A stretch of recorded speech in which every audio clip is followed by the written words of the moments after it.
Christine Kelly et vous. 11h47 sur Europe 1, la suite de Christine Kelly et vous, avec cette question: comment fonctionnent les distributeurs d'essence? Qui profitent vraiment de la hausse des prix? Et si la voiture électrique était la solution face à la flambée du pétrole? Beaucoup de questions. Vous pouvez réagir, chers auditeurs, au 01 80 20 39 21. Et pour nous aider à nous éclaircir sur le sujet, nous avons Fabien Bouglet, expert en politique énergétique. Christine. Oui, alors il y a la solution basket aussi, j'en sais rien, marcher à pied, courir, faites votre Ça fait de l'exercice, 10 000 pas par jour, il faut faire.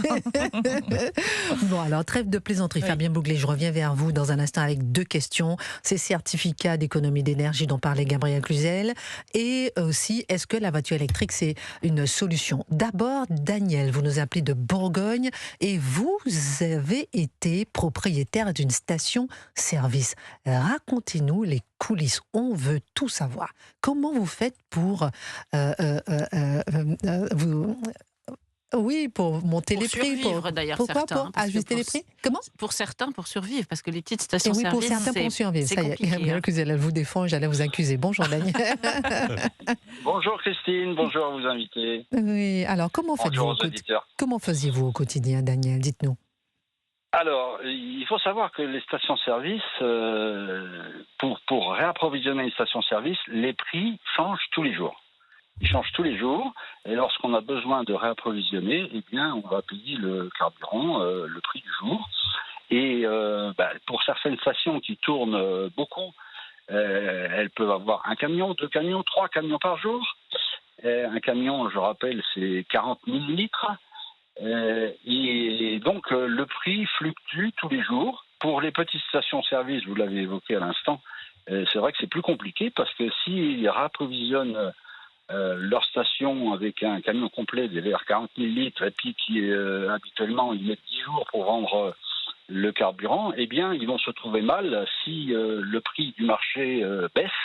Ils vont se retrouver déphasés. À l'inverse, s'ils veulent un peu je dirais profiter de l'occasion et lorsque les prix montent, ils peuvent également monter légèrement leur prix ou rester au prix, ce qui fait que, je ne sais pas si vous connaissez les sites certainement qui annoncent le prix des carburants, eh bien on a ces derniers jours vu des stations-service qui habituellement étaient complètement déphasées en prix, qui se sont retrouvés parmi les moins chers parce que eux, ils ont du stock pour peut-être 15 jours, 3 semaines. Ça veut dire, Daniel, que vous qui étiez propriétaire d'une station-service, que vous avez carte blanche pour changer les prix comme vous voulez? Tout à fait. Par contre, nous avons l'obligation, lorsque la station-service vend plus de 500 mètres cubes par an, nous avons l'obligation de déclarer nos prix sur un site gouvernemental qui s'appelle prixcarburant.gouv et qui est bien sûr consultable par tous les citoyens, tous les consommateurs de carburant. Et c'est ce site qui est vraiment officiel. Il y a plein d'autres sites. Ok, Daniel, vous qui étiez, donc vous nous appelez de Bourgogne, vous étiez donc propriétaire d'une station-service, quel conseil vous pourriez donner peut-être aux automobilistes là aujourd'hui face à cette flambée des prix qui pourrait durer? Alors, déjà consulter ce fameux site gouvernemental qui est assez bien fait et qui indique le prix pratiqué par les stations-service autour de chez eux. Et puis, bien évidemment, je peux conseiller aussi d'utiliser sa voiture quand il le faut et pas n'importe comment. Alors, rappelez-moi encore le site internet, c'est prixcarburant.gouv. Ouais. Prix-carburant au pluriel.gouv.fr. Ok, voilà, c'est ça, complet, oui. D'accord. Et dernière question peut-être, Daniel. Là, par exemple, lorsque les distributeurs ils sont convoqués à Bercy, ça change rien, quoi. C'est du pipeau. Non, je pense ça peut pas changer grand-chose. Okay, il faut, vous l'avez évoqué certainement qu'une grande partie du prix du carburant, ce sont des taxes. Alors, ce qu'il faut rappeler quand même, c'est que les taxes sont fixes. Elles sont décidées en début d'année pour la plupart des taxes. Et en période pour les certificats d'économie d'énergie, il n'y a qu'une chose qui va changer, c'est la TVA, puisque la TVA s'applique en fin de course sur la totalité, le prix du produit plus les taxes. Et donc, effectivement, quand les prix montent... Ok, ça on a compris. Daniel, dites-moi, est-ce que vous pensez, vous qui avez une expérience de propriétaire de station-service, vous pensez que ça va durer, cette situation-là, comme ça? nous, à notre niveau, on ne peut pas le savoir. Hein. Ce sont les marchés financiers qui commercialisent le pétrole, qui font bouger les prix. Alors, la libération des stocks, j'ai entendu parler que ça peut-être pas changer grand-chose.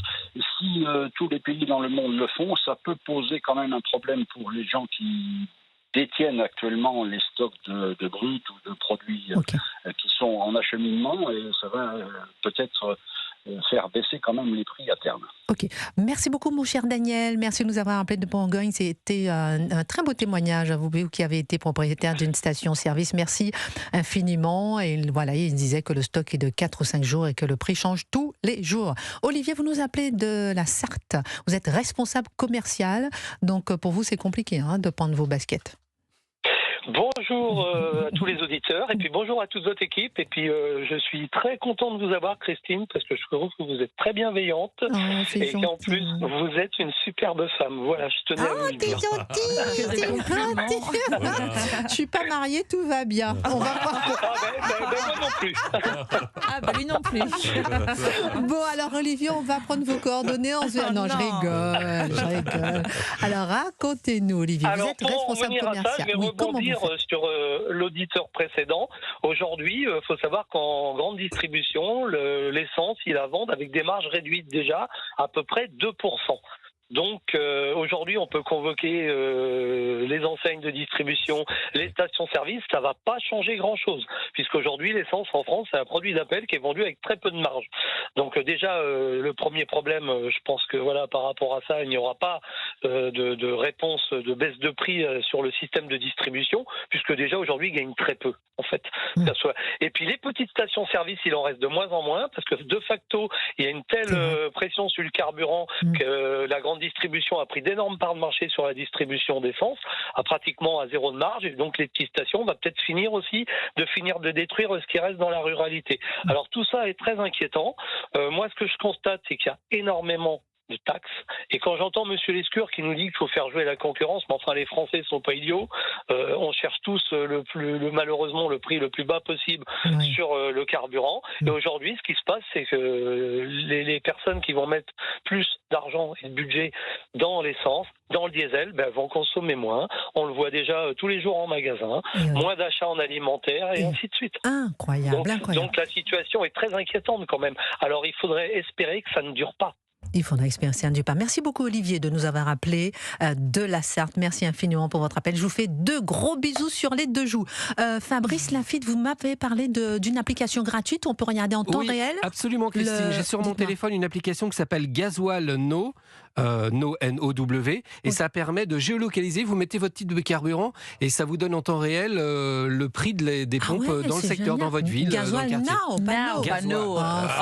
C'est les tellement franchouillard. Mais oui, je le dis à la française. Non, c'est Now, N-O-W. Très intéressant. Et une application gratuite. Merci beaucoup. Gratuite, oui.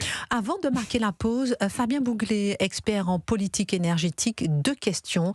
Est-ce que, pour répondre à Gabriel Cluzel sur les certificats d'économie d'énergie, et ensuite sur la voiture électrique. Alors sur les certificats d'économie d'énergie, il faut comprendre que les pétroliers, qui sont considérés comme des pollueurs, doivent prendre des mesures de compensation pour financer les travaux d'économie d'énergie des particuliers, etc. Et en fait, ce qui s'est passé, c'est pas qu'il y a eu une augmentation des certificats d'économie d'énergie, c'est qu'il y a eu une augmentation des objectifs donnés aux pétroliers dans le fait de financer ces travaux d'économie d'énergie des particuliers. Donc, en fait, il y a eu une répercussion de ces objectifs dans le prix à la pompe, et c'est le cas pour le gaz également. Il y a eu donc une augmentation de ces certificats d'économie d'énergie à partir du 1er janvier, et ça avait été annoncé un peu en cachette, en catimini, avant tous ces événements. Donc effectivement, mais c'est mineur par rapport à l'augmentation actuelle. Voiture électrique ou pas ? Alors voiture électrique, le souci c'est que, encore faut-il que l'électricité ne coûte pas cher. Or, depuis 2014, selon les chiffres du ministère de l'écologie, le coût de l'électricité a été multiplié par 2, et qu'en vertu de la programmation pluriannuelle de l'énergie qui a été fixée par décret par le Premier ministre, il est prévu une multiplication nouvelle par 2 du coût de l'électricité. Non, on ne s'en sort pas. Donc, comme dit Fabrice, on s'en sort pas. Il faut une hybride, comme ça, qui se recharge en roulant. Pourquoi pas ? Parce qu'effectivement, avec une hybride, effectivement, vous allez produire votre propre électricité avec le pétrole que vous consommez. On marque une pause, on revient à Fabien Bouglet, on marque une pause. Beaucoup de questions, à part les baskets, on va trouver d'autres solutions. On marque une pause, on revient sur Europe 1. Vous restez bien avec nous, la suite de Christine Kelly et vous, c'est dans un instant, et réagissez au 01 80 20 39 21. Vous avez la parole sur Europe 1, il est 11h57, à tout de suite.